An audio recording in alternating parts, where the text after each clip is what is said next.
Hello again, everyone. This is Jan from New York City, and my channel name is Jan from New York City Saves Money. And like my channel name implies, I try to help people save money. Please consider smashing the subscribe button below. Just saying, just saying. Today I'm going to present a challenge. Are you up to the challenge?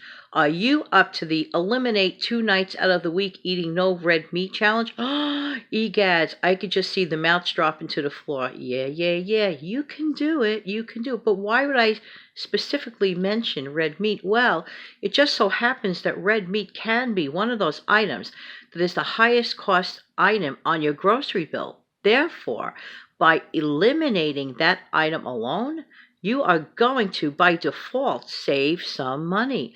And isn't that what this channel is all about? Saving money? Now listen, you will not faint, you will not fall down if you do not have red meat 2 little nights out of the week. It does not have to even be consecutive. I just maybe happen to mention weekend sometimes, but you could use it on, try this trick on a weekend, or try this trick, let's say, a meatless Monday and a no meat Friday, and that's an easy one to do. Because how many times do you have pizza on Friday night? Think about that. A lot of people eat pizza on Friday night. The only difference is you could swap out that extra sausage or extra pepperoni, swap it out for something else like maybe olives, maybe mushrooms. Right there, you got away with a meatless night. Ooh. There you go. And also, be creative. Like make meals like, for example, eggplant parmesan, if that's your thing. It is my thing. And I can tell you that you can make it the more expensive way, you can make it the cheapest way. And the cheapest way is to not have to egg it or bread it, but I happen to enjoy it that way. Okay, but sometimes I really want to be frugal, especially even on the calories. So what I do is I make what I call an eggplant lasagna.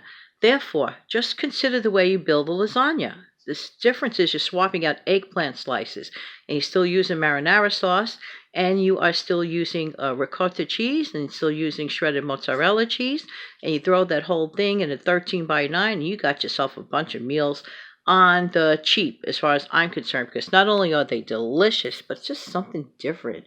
Meat. I don't know about you, but I grow tired of meat. I could just imagine more mouths dropping. I personally am not a humongous fan of a lot of red meat. I just am not. But I'm not a vegetarian or a vegan person. No, I still like my protein, and I still will eat meat. I still will eat it.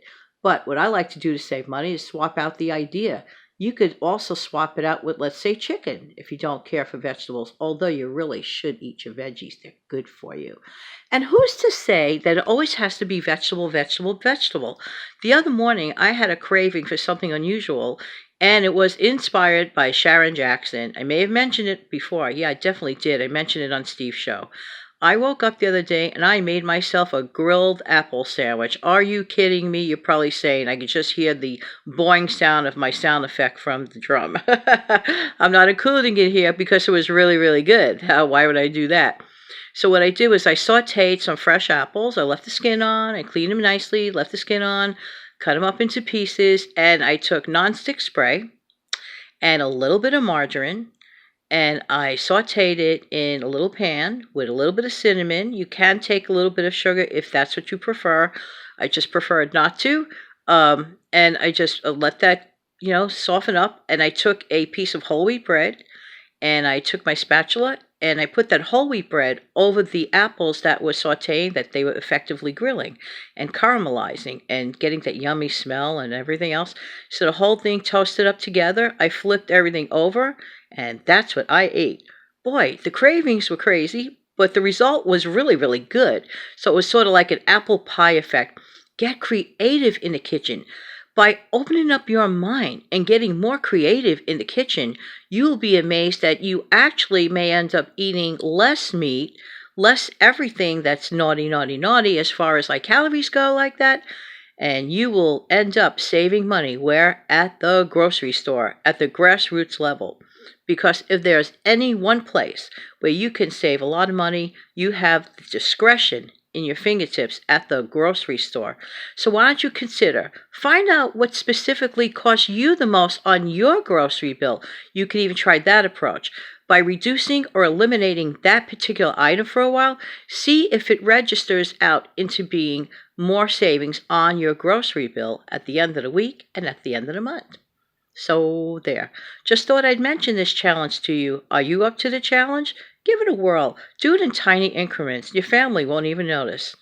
Be a little bit sneaky about it. And in the meantime, this has been Jan from New York City. Thank you so much for viewing. Why? Because I really do appreciate whose time? Your time. Don't forget to come back the next time. And don't forget to smash that subscription button and the notification bell so that you know when I'm going to upload. Hey, a little bit of a note. This coming Sunday, if all goes well, I will be having a live interview with Debbie from the How Debbie Saves channel. Yeah. At 11 o'clock. I know that the post says 10, and that's not on me. I don't know why it says 10 on there because I have it scheduled for 11 o'clock. So there. Anyway, hope to see you there then and in between the other times that I upload between now and then. Have a wonderful day, everybody, and don't forget to try to save on that grocery bill. Have a great day.